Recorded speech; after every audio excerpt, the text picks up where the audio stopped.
তো হ্যালো বন্ধুরা, welcome back once again. আচ্ছা বলুন তো, কুম্ভকর্ণের ঘুম আর আমাবস্যা চাঁদের থেকেও দুর্লভ জিনিস কি?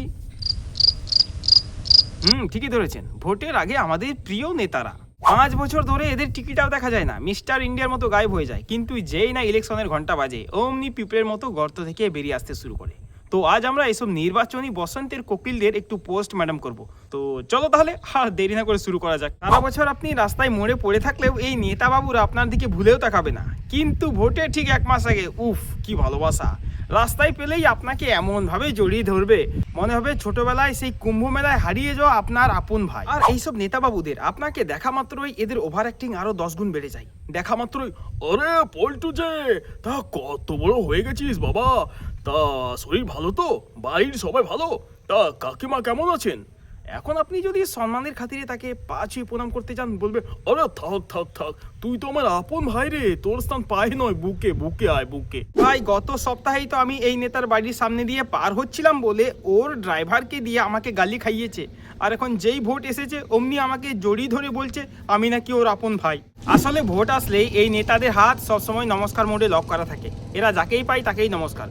কুকুর, বিড়াল, রাস্তার ছাগলকেও কাউকেও বাদ দেয় না, আর জড়িয়ে ধরে বলে কি দাদা ভালো আছেন তো, ভোটটা কিন্তু আমাকেই দেবেন। এই তো সেদিনকে আমাদের পাড়ার কুকুর কালুকে জড়িয়ে ধরে এক নেতা বলছে কি কালু ভালো আছিস তো, এই না একটা বিস্কুট খা, আর হ্যাঁ ভোটটা কিন্তু আমাকেই দিস। এবার আসি প্রমিস বা প্রতিশ্রুতির কথায়।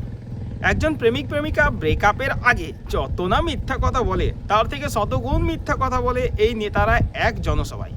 মাইক হাতে নিলেই এরা মনে করে আলাদিনের চিরাগ পেয়ে গেছি। মাইক হাতে নিয়ে বলে বন্ধুগণ, রাস্তাঘাট এমন বানিয়ে দেবো মনে হবে লন্ডন, পুকুরগুলো সুইমিং পুল বানিয়ে দেবো, প্রয়োজন হলে মশা তাড়াতে ড্রোনের ব্যবস্থা করবো বন্ধুগণ। বলছি ও নেতা বাবু, ড্রোনের ব্যবস্থা পরে করবেন, আগে পাড়ার ড্রেনটা তো পরিষ্কার করুন, বৃষ্টি হলে মনে হয় ভ্যানিস শহরে আছি, নৌকায় করে বাজারে যেতে হয়েছে। ওটার আগে নেতা বাবুদের আরেকটা শখ চাপে, সেটা হচ্ছে দরিদ্রের বাড়িতে ভোজন। ক্যামেরাম্যানকে সঙ্গে নিয়ে কোনো এক গরিবের বাড়িতে গিয়ে কলা পাতায় ভাত জাল মাখিয়ে এমন ভাবে খাবে, ওরে বাবা মনে হচ্ছে না অমৃত খাচ্ছে। কিন্তু মজার বিষয় হলো, ভাত খাবার সময় উনার চোখ কিন্তু ভাতের দিকে থাকে না, থাকে ক্যামেরার লেন্সের দিকে।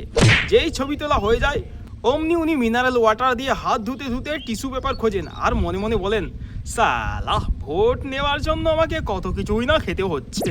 তারপর আসে সেই দিন, মানে রেজাল্ট আউটের দিন, যেই না উনি জিতে গেলেন উনি ভ্যানিস। এরপর আপনি যদি উনাকে ফোন করেন, উনার পার্সোনাল অ্যাসিস্ট্যান্ট রিসিভ করে বলবে হ্যাঁ স্যার এখন টাইম নেই, স্যার মিটিংয়ে আছেন। হয়তো পরে ফোন করলেন, হ্যাঁ স্যার এখন বিজি আছেন। আরও পরে ফোন করলেন, স্যার এখন বাথরুমে আছেন। হ্যাঁ স্যার অত সময় নেই কথা বলার, ফোন রাখুন, ফোন করবেন না বারবার। আর যদি ভুল করে হেরে যায় রে ভাই, তাহলে তো কোনো কথাই নেই, আপনার দিকে এমন ভাবে তাকাবে যেন মনে হচ্ছে আপনি উনার কিডনি খুঁজে চুরি করে নিয়েছেন। তো ভাই লোক, এই সার্কাস চলতেই থাকবে। 5 বছর পর পর এই সিজনাল পাখিরা আসবে, গান গাইবে, আবার উড়ে যাবে।